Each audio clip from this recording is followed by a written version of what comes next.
was alone. Wow, a weird first thought to have.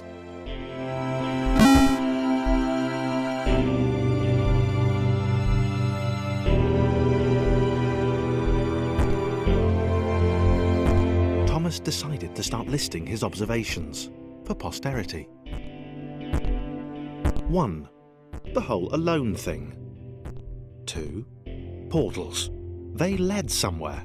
He'd yet to work out where. 3. Falling. Thomas was absolutely fantastic at falling. He was almost as good at falling as he was at observing.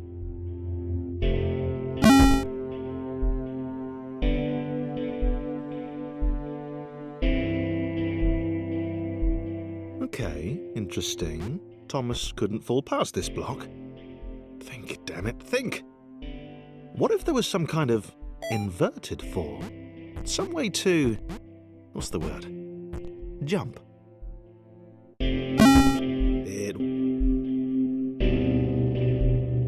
A big jump. But Thomas noted there was no real danger in missing it. The world didn't want him to fail here. It was pushing him, but gently.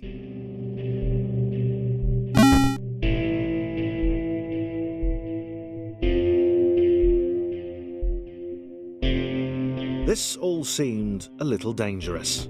The world was not to be trusted. It was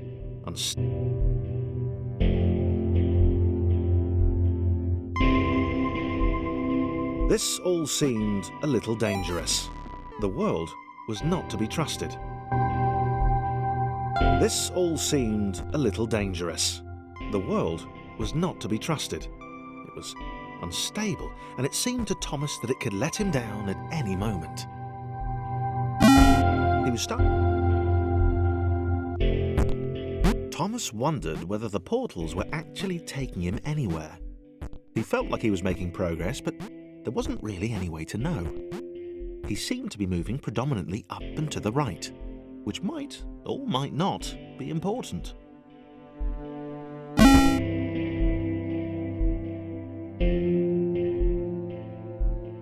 It might have been paranoia again, but Thomas could have sworn the world was becoming more complicated. It always seemed to be one step ahead of his skills. It had been designed just for him. He wondered why. Was the world testing him? No, too obvious.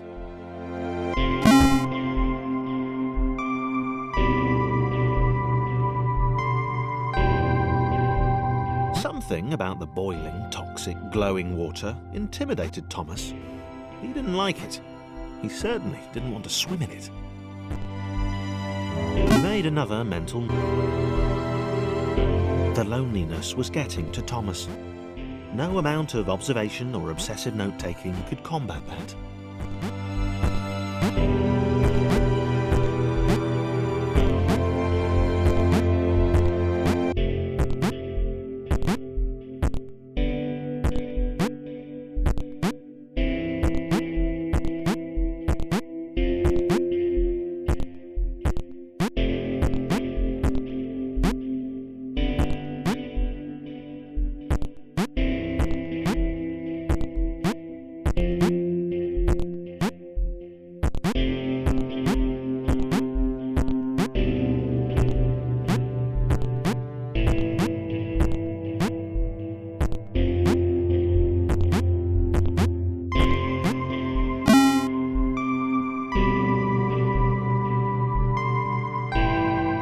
Had a new theory.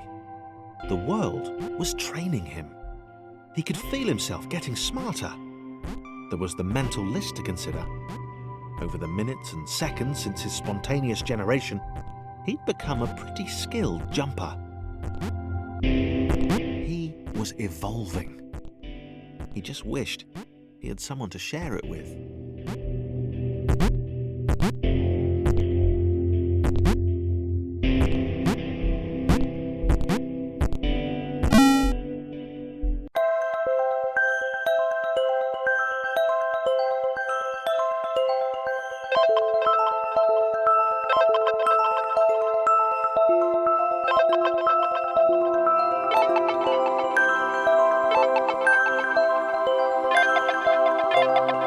Chris took an immediate and deep dislike to the skinny red rectangle. Who the hell did this Thomas think he was?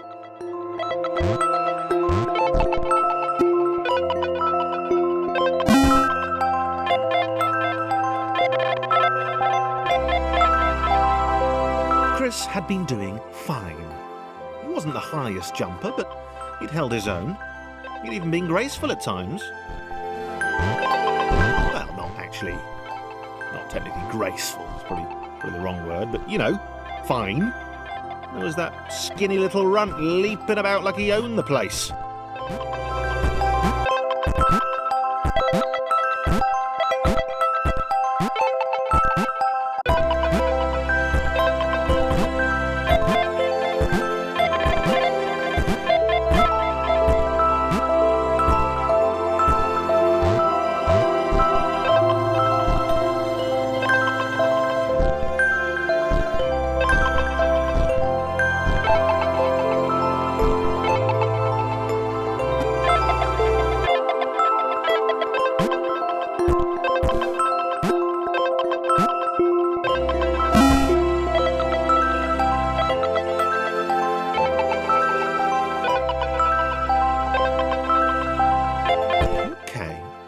Was more like it. A glowy white thing. Only Chris could get to it, which of course made it all the more enticing. What would it do? What new opportunity might this switch open up to him?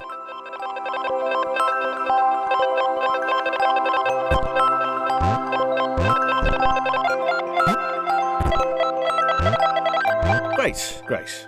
Another chance for Thomas to jump slightly higher than Chris. How fortunate. Seriously, this made the whole switch pressing thing entirely worthwhile.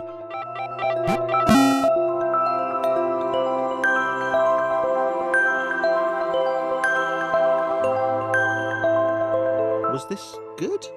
Because on the surface, it did not seem good. Chris was pretty scared. Little Red seemed fine, happy to be on his merry little adventure. Chris couldn't shake the feeling that things had taken a significant turn for the worse since Thomas had joined him. Sure, he'd been able to piggyback his way to ever so slightly higher platforms, but where had that got him? Well, to ever so slightly higher platforms, which was sort of his point.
Stared at Thomas with pure hatred.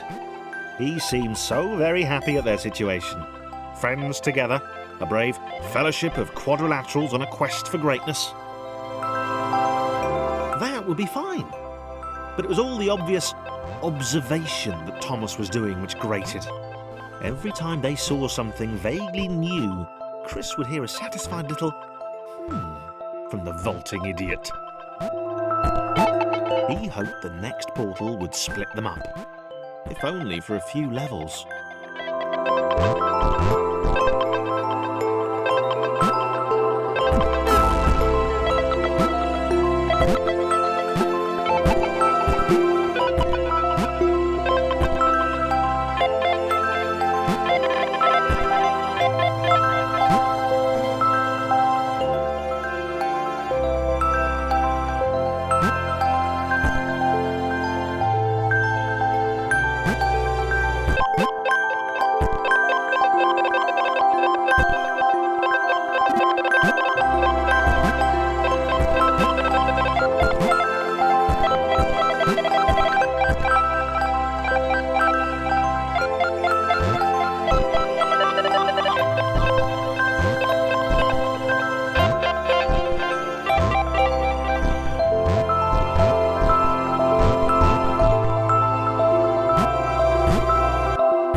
knew.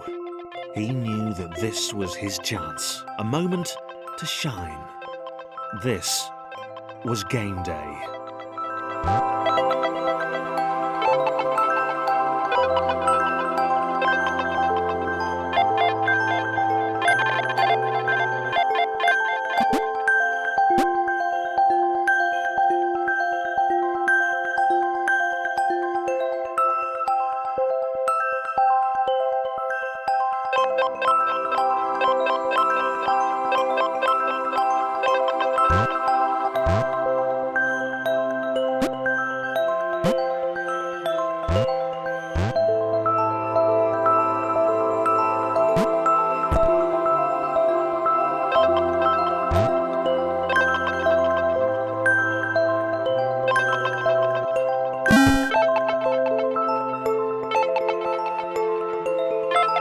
This would not do. John needed room to show off his exceptional skills.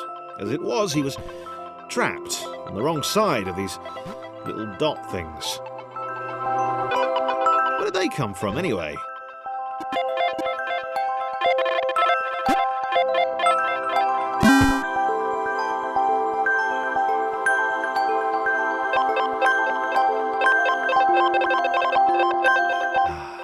John inhaled the air of the open space, and it smelled of awesome. Time to flex those muscles, to put his training to use, time to show those little dots how it was done. John decided to press the switch to let the little dots catch up with him. John cared for his new allies. You could tell from the sympathetic expression he'd practiced in the mirror all these years.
was happy to keep helping. He felt it was important to his image that he was seen to help the little guys.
He didn't mind them so much either. The red one, Thomas, had a charming way of applauding every time John jumped.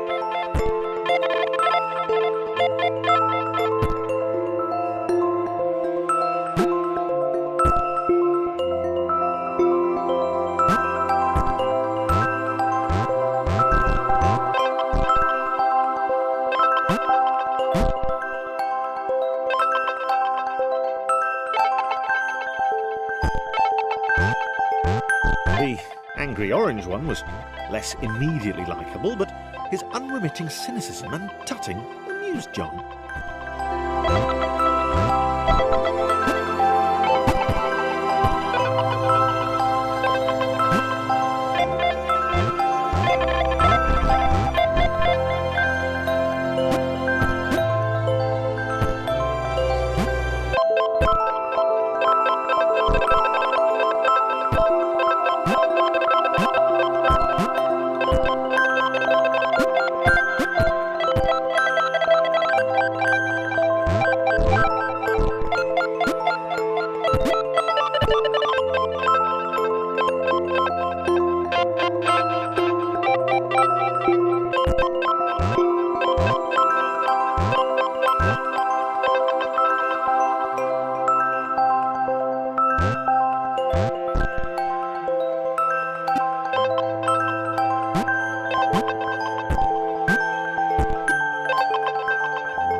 Interesting.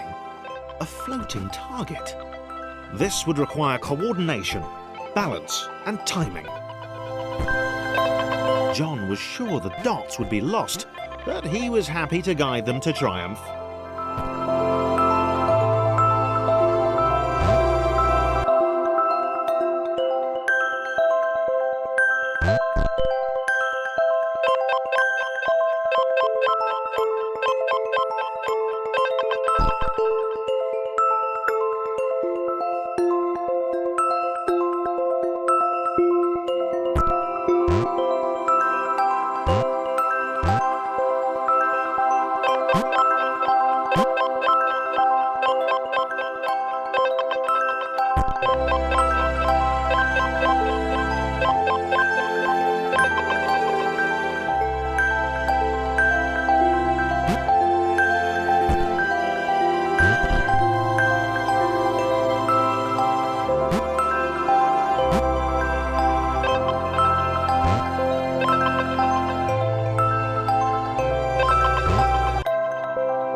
That's what the dots were for.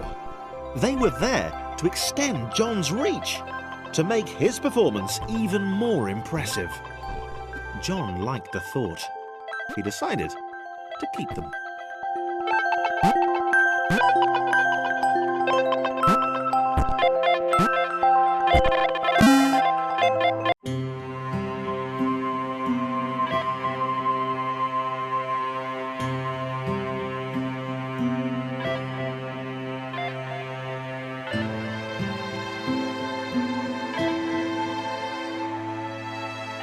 So, this was how Claire would die. She knew it would happen eventually. She was rubbish at jumping, and she moved slowly. She felt a little like her continued existence was breaking some kind of natural order. The crumbling pillar was a dramatic death, she supposed.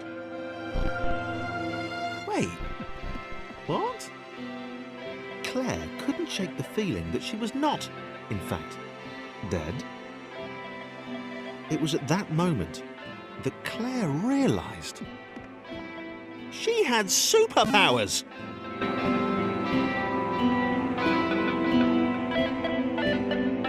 She'd need a cape.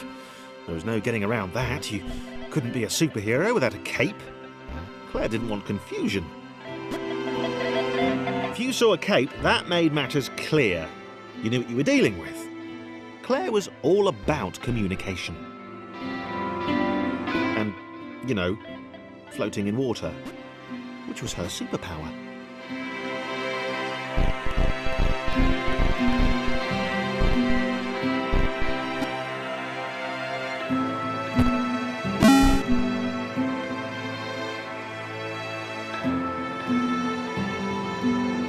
Right, fear not, my skinny friends, for I am Claire, and I will save you. Claire needed to come up with a superhero name as soon as possible. Claire was rubbish.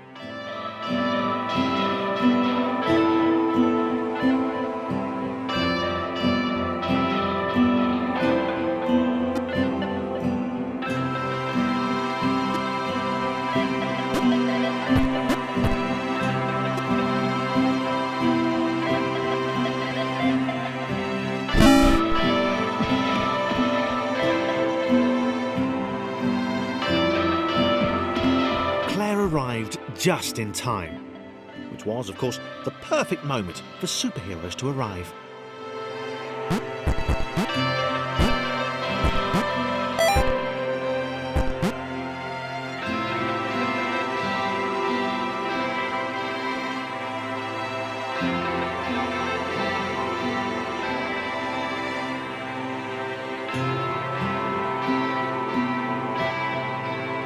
As the water began to rise, Claire vowed to save this little rectangle in as many restarts as it took.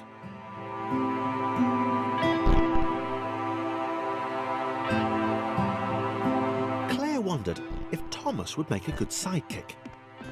Or was she more the lone Avenger type? She liked that. The sole hero in a world of rectangles and conveniently placed pools of toxic water.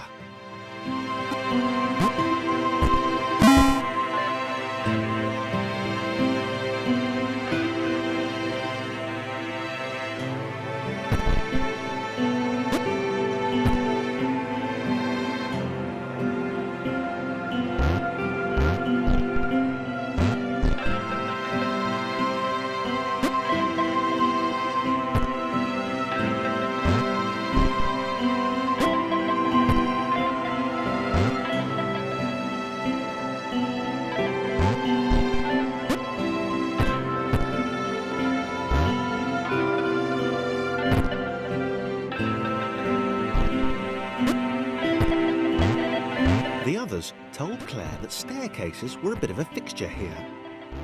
Claire wondered why the world made it so difficult.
probably needed a nemesis, a villain who would show their true colours at the worst possible moment, hurting all she held dear.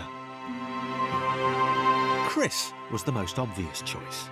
He seemed stroppy enough, and his jump was so pathetic that it conveniently avoided Claire's insecurities.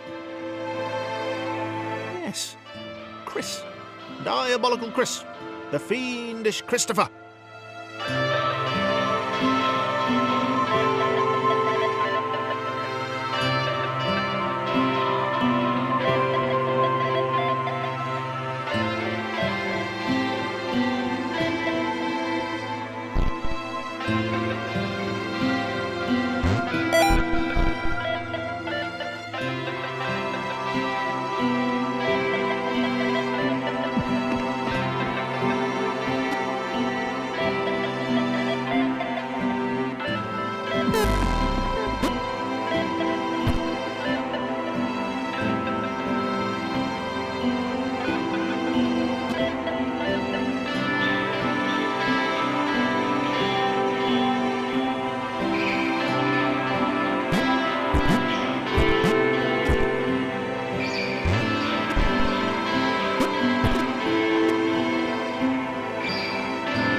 Where had Chris gone?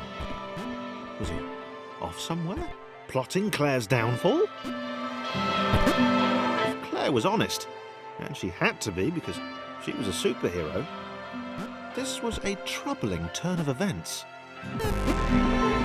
Still, there were reasonably sized bodies of water to cross.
Platforms over water, eh?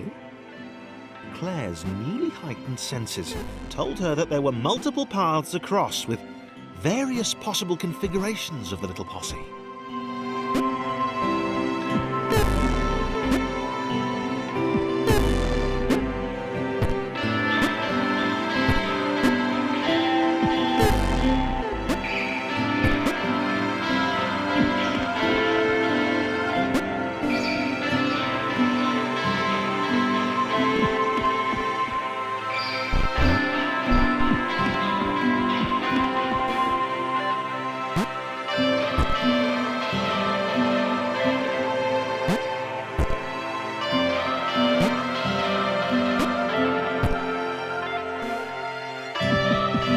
Doing really well.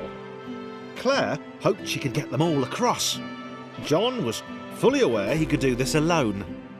Thomas hoped he'd never have to.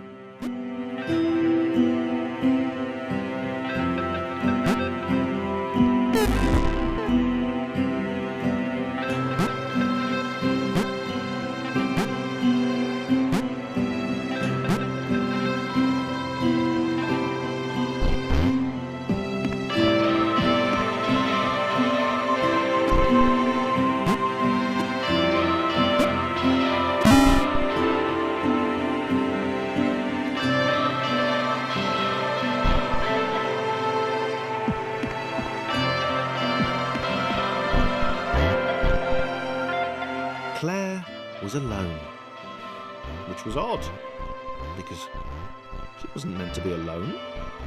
She needed to be where there were rectangles to save. Being the only superhero in a given space kind of defeats the object. Spikes? It was new. Claire avoided them.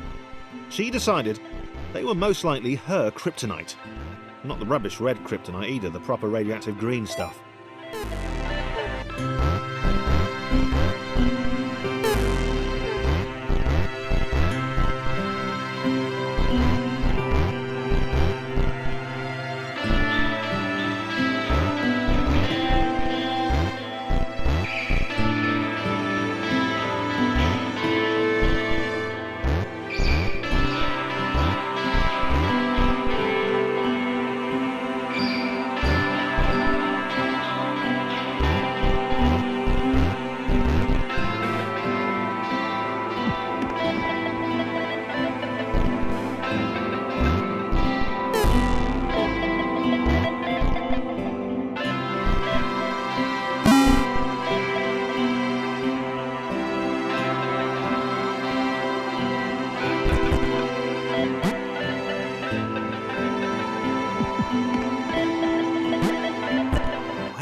Repeating, and this time Thomas was here.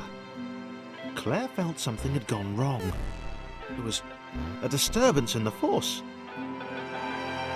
Something had altered the matrix. The world was reacting to their progress. It was amassing its forces. It was plotting against them. Claire finally had a nemesis.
Laura was pleased this one was behind a wall. Maybe he'd never know what she could do. Maybe they could just have a conversation, hang out. As long as he didn't find out what she could do, which would never happen so long as they stayed separate.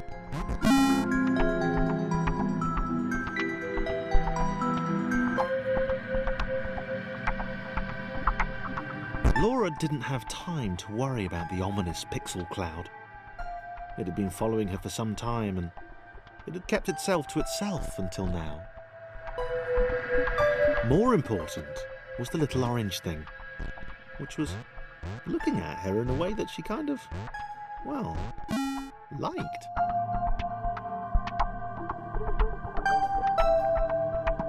As the square, who had shyly introduced himself as Chris, bounced atop Laura, she began to worry that he was just using her like all the others had. They'd all bounced too, and then they disappeared when her back was turned. Only the ominous pixel cloud ever remained, looking a little bigger and a little less hungry with every disappearing friend.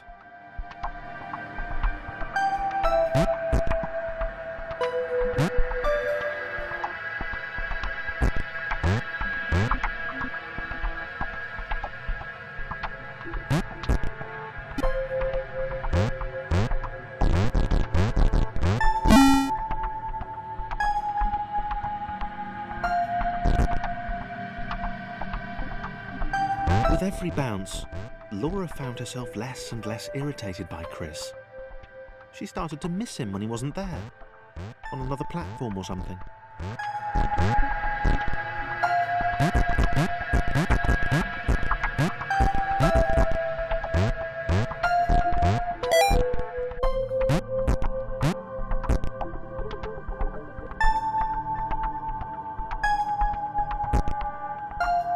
She'd wonder what he was up to. Was he missing her? He wasn't saying very much.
Chris was in love. She was perfect. He had to tell her so. At some point, he would definitely tell her. Probably best to wait for a moment the large, ominous pixel cloud wasn't about, though. Yeah, probably best to wait.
Chris was massively disappointed to run into the gang again.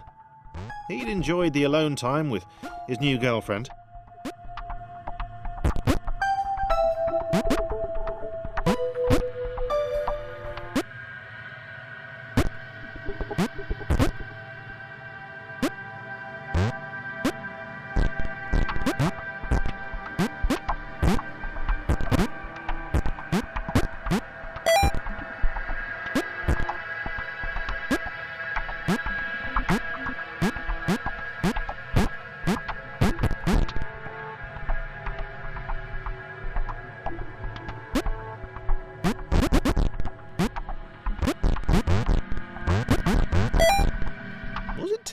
to refer to Laura as his girlfriend?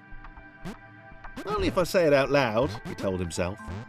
He didn't want to scare her off.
Chris was massively disappointed to run into the gang again. He'd enjoyed the alone time with his new girlfriend.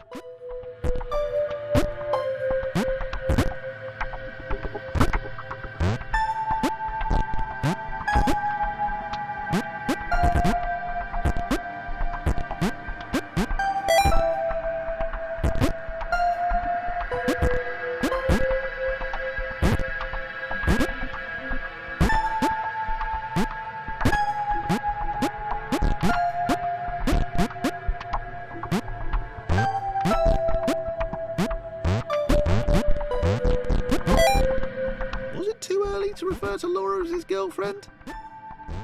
Only if I say it out loud, he told himself. He didn't want to scare her off.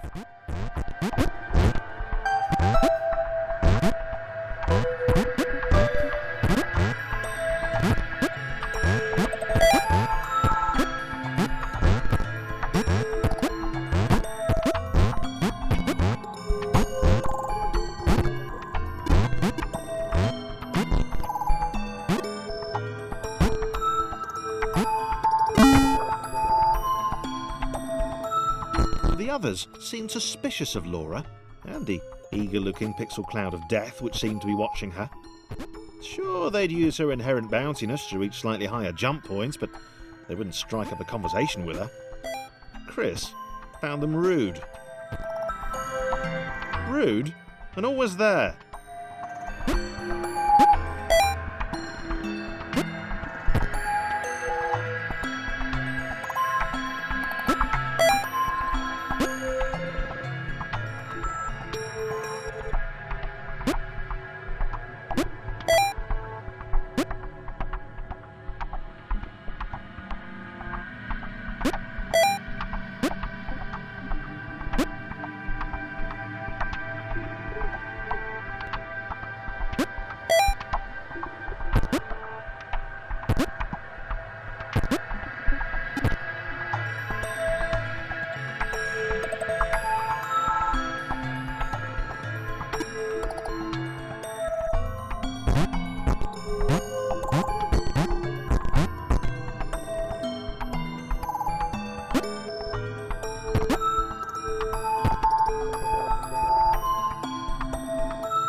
others wouldn't drop it.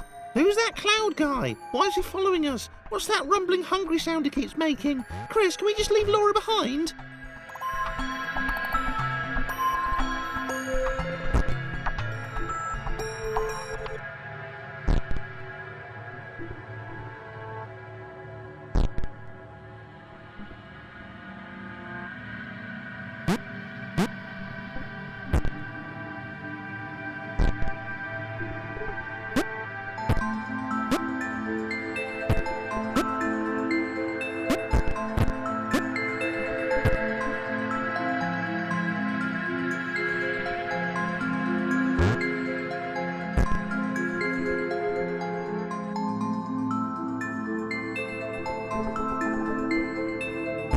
Rude.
Laura liked her new gang. She liked Chris. She liked having friends. These ones seemed to be sticking around too. Not like those losers from before.